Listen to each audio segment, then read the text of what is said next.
Hey guys, so this is my friend Carly, and Hi. today we are going to show you how to dot on glass. I've had a few requests lately about how we dot on glass, so I just wanted to share the process with you. So if you're interested in learning how to dot on glass, then keep on watching.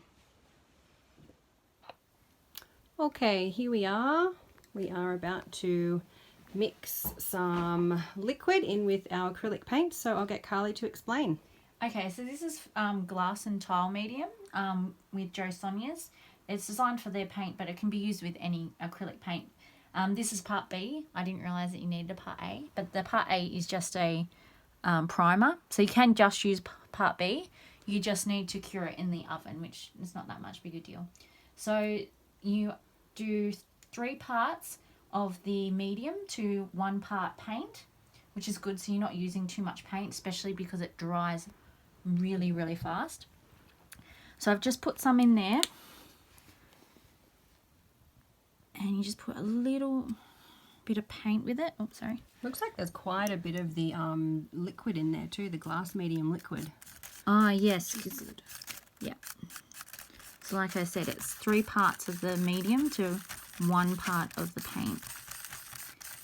So that I found the first time using it quite difficult. You have to work fast. It dries very quickly, and when it dries, it kind of gets like a molasses kind of consistency, which means that your dots aren't going to be as neat. It's going to catch a bit, and you'll need to start remixing colours so that you're not ruining your artwork. And so I just wiped my dotting tool on wet wipe. We find that's the easiest and cleanest way to do it. And we've just sat the jar in this to stop it from rolling.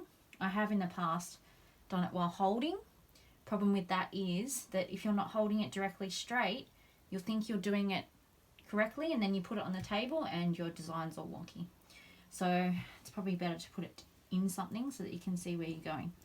And then you just start and dot how you normally would.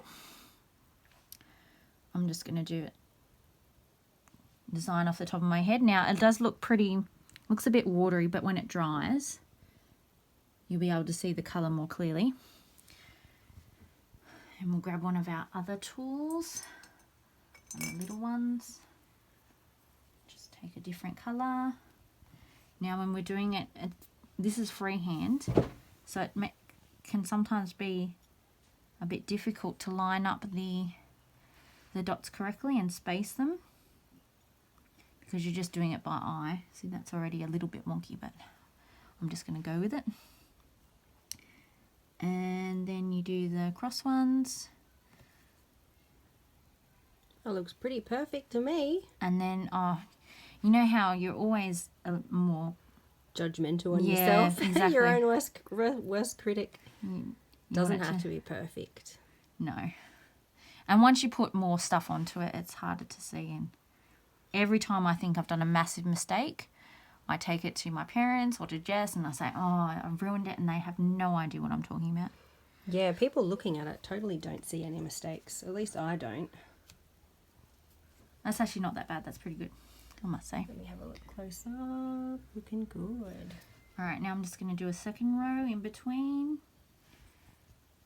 So I like to dip it back into the paint each time, just so that we get the same size dot each time.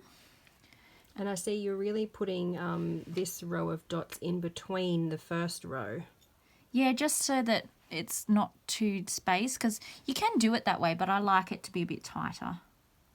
And then if I was to do another row, I'd then put it in between the blue ones.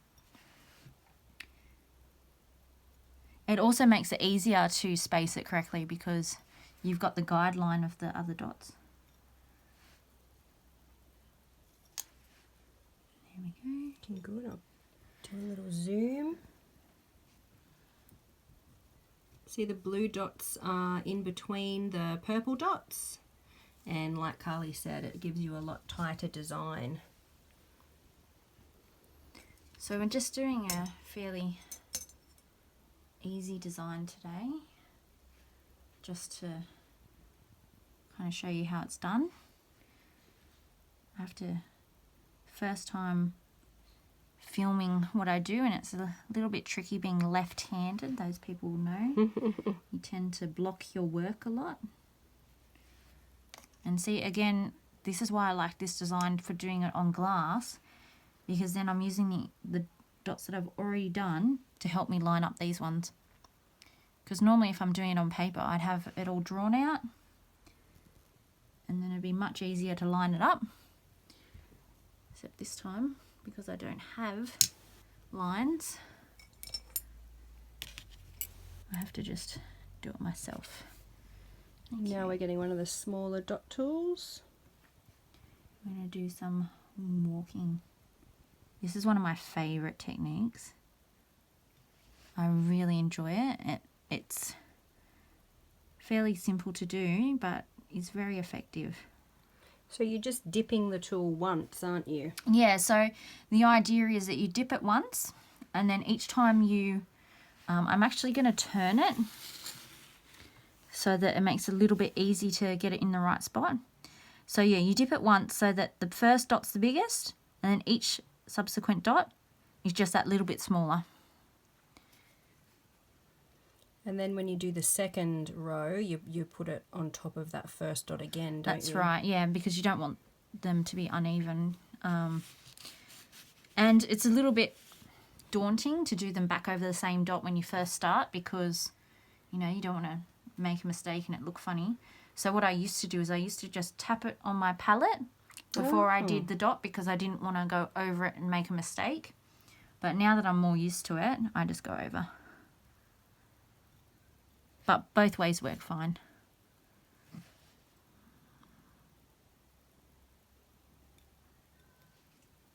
Awesome, it's looking good. Yep. So the paint hasn't started to dry yet, which is good.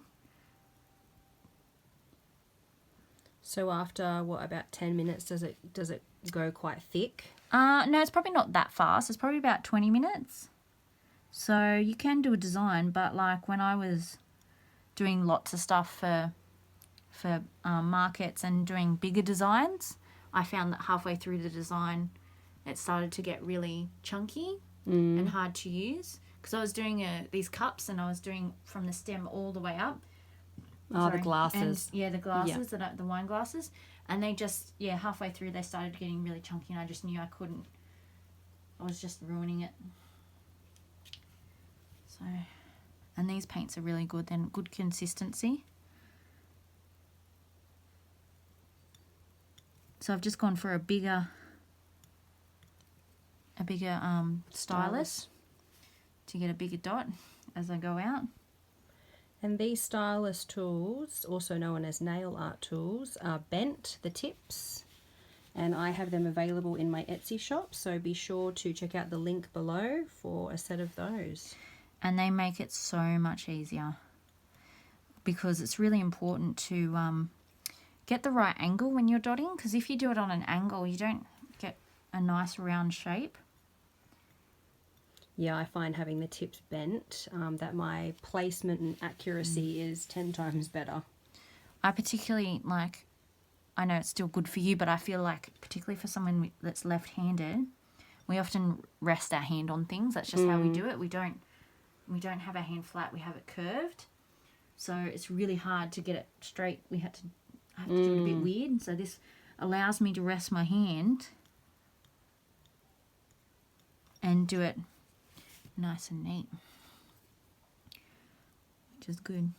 So definitely a good idea to get some of those bent tools. Yeah. Wow, these colours together are really nice.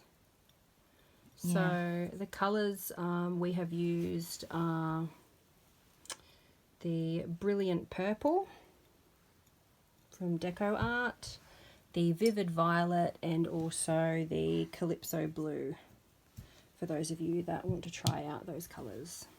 Yeah, they're really gorgeous. I don't particularly I don't have this brand of colour at home. I'm planning on getting some very soon.